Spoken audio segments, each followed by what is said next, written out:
Hello, I'm the Brand Booktuber and welcome to my channel where we talk about all things Asian books. Actually, today we're not going to be doing that. We're going to be talking about Seth Rogen's Yearbook. I actually had no intention of reading / listening to this book at all until I saw his interview on GMB, and that was hilarious, so I had to buy it. And I'm actually going to be talking about how the audiobook is superior to the physical written book. And this isn't a slight on the book in itself. It's actually a very funny read. But the audiobook is, in my mind, almost the perfect audiobook when it comes to a cast.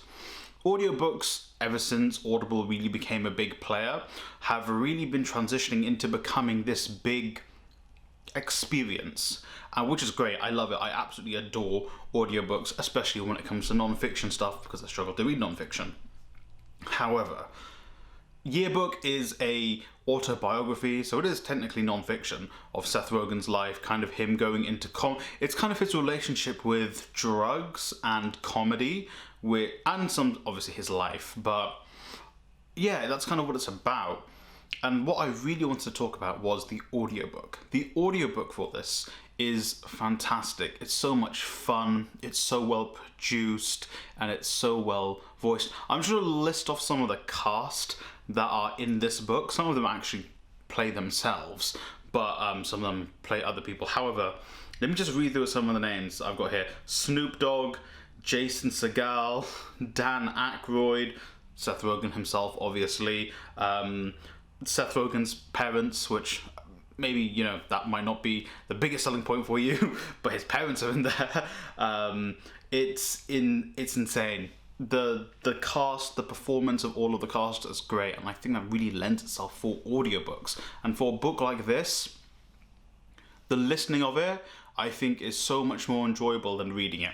Again, I also got a copy of the physical book. That's really good as well. Hey, you can get the audiobook and the physical book down below in the descriptions below.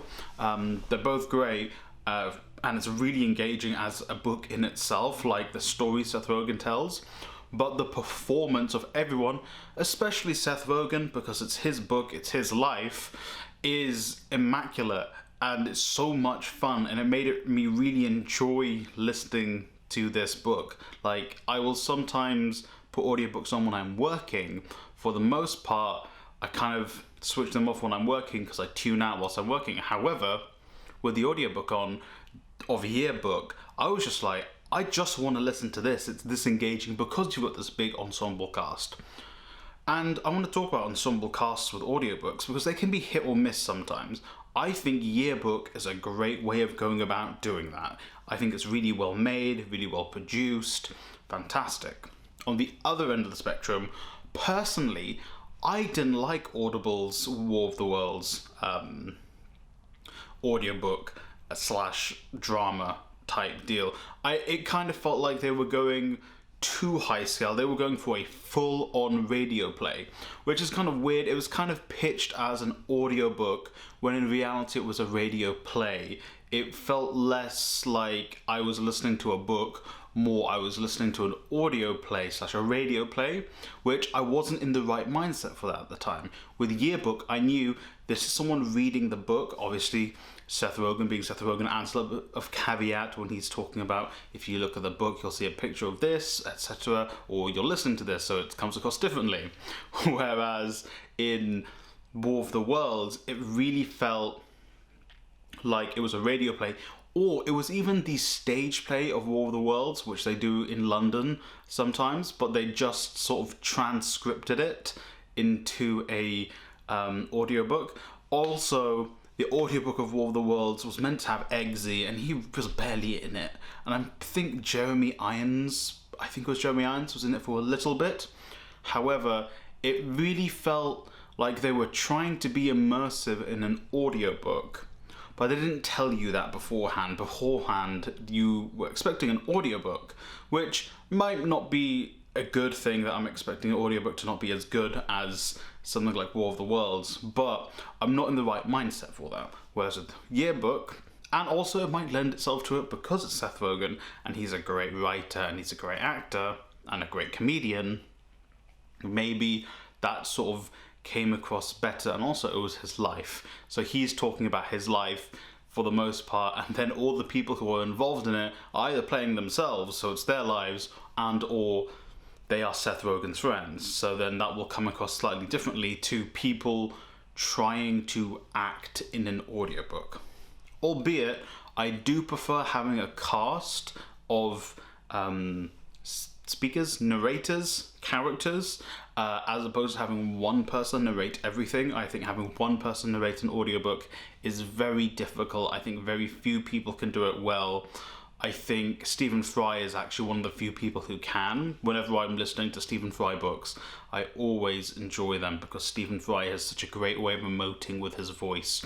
Even if the voices he puts on for characters isn't too different, you can always tell with Stephen Fry.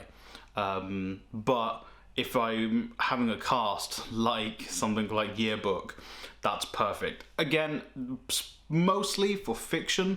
However, this was an autobiography, but they kind of added reenactments of Seth Rogen's life stories. So it was kind of like, it wasn't quite fiction, but there were still stories within the non-fiction, if you know what I mean. So I would actually really recommend you check out Yearbook as an audiobook initially. If you're a super duper Seth Rogen fan, hey, get both. But you should definitely check out the audiobook of this, especially if it's something maybe you want to dabble in audiobooks because you haven't already. I love audiobooks. I'm on Audible's longest plan where I get like 30 something credits a year. It's insane to me, or 24, which is awesome to me. But yeah, hey, and also this isn't an Audible sponsorship. I do not have the subscribers for an Audible sponsorship, but you should subscribe so I can maybe get an Audible sponsorship in the future. Cha-ching! But yeah, make sure you check out Yearbook as an audiobook. I would 100% recommend that. It is so much fun to listen to. I enjoyed all 4.5 hours, 5 hours of it. It was great. So thank you for watching. Let me know what your favorite audiobook is. Let me know if you have already listened to or read Yearbook and your thoughts on it if you have, or just tell me your favorite audiobook. Like, subscribe, share the video, click the links in the description to check out the book and the audiobook. And hey, I hope you read a fantastic book today.